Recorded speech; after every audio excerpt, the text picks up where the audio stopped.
He said that the system of justice in this country is a joke. He said the process has people calling us a joke and calling us a laughing stock.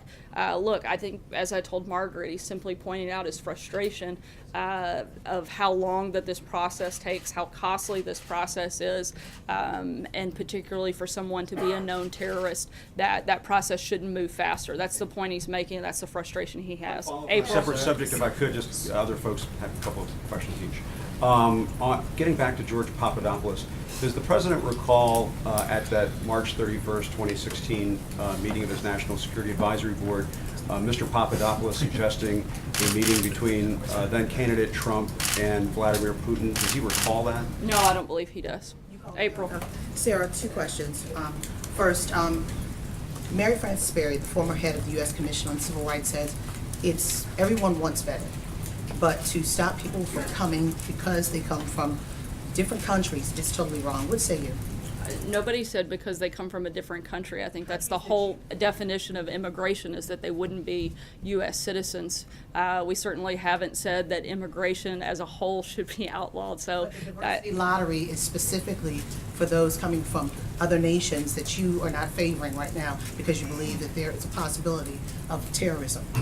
I believe that we have a fundamental right to protect the people of this country, and if we see or think that someone is a threat to United States citizens, that we should take every precaution that we can to protect the people of this country.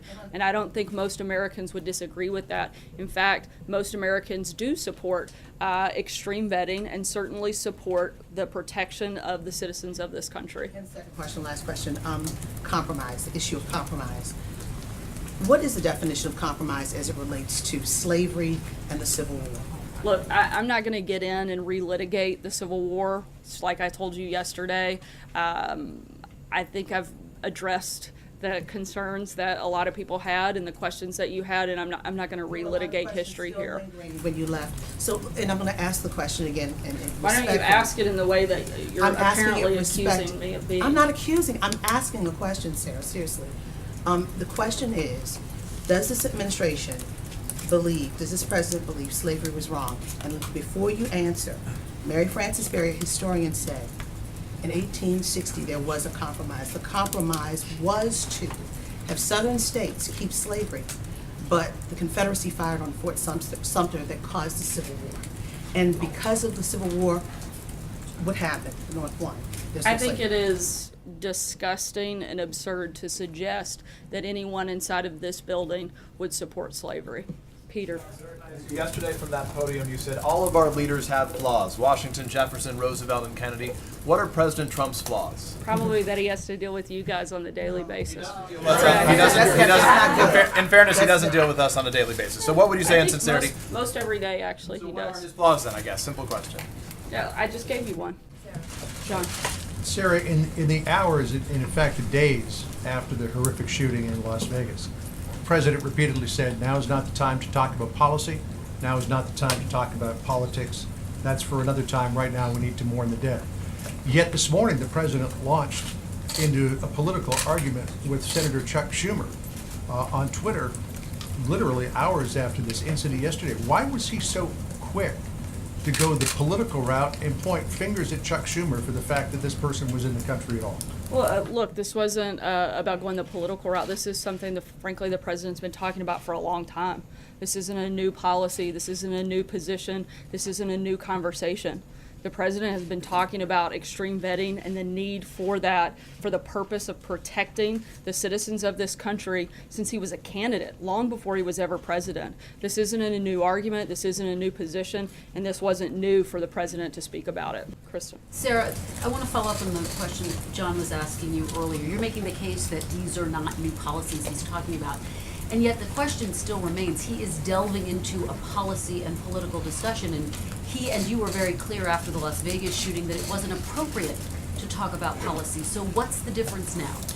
I said it wasn't appropriate to politicize the conversation, which I don't believe we are. We're talking about protecting American lives, and there are things that this president has consistently and repeatedly talked about, advocated for, pushed for, introduced executive orders for, supported legislation for, time and time again since long before he was even president of the United States, that support this position. It's not a new position. There are facts that we know about this horrific tragedy that we know caused some of the things in this horrific tragedy that I think determine what those policy positions that he's been advocating for long before yesterday are very consistent with the activity that could have prevented something like this from happening. The president invoked Chuck Schumer's name, so how can you argue that it's not a political argument that he's making? Look, Senator Schumer has supported these opposing policies, and I think that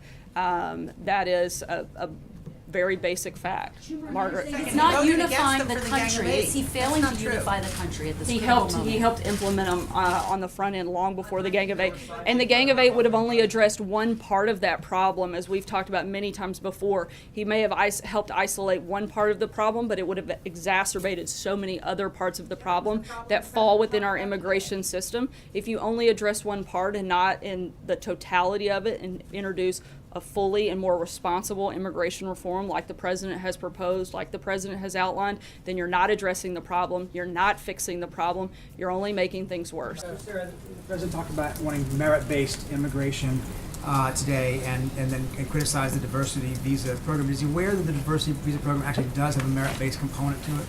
Look, there may be a component of it, but the fact that we have a lottery system that randomly decides who gets the greatest opportunity in the world, one of the best things that we have in this country is the fact that everybody wants to be here, and to give that away randomly, to have no vetting system, to have no way to determine who comes, why they're here, and if they want to contribute to society is a problem.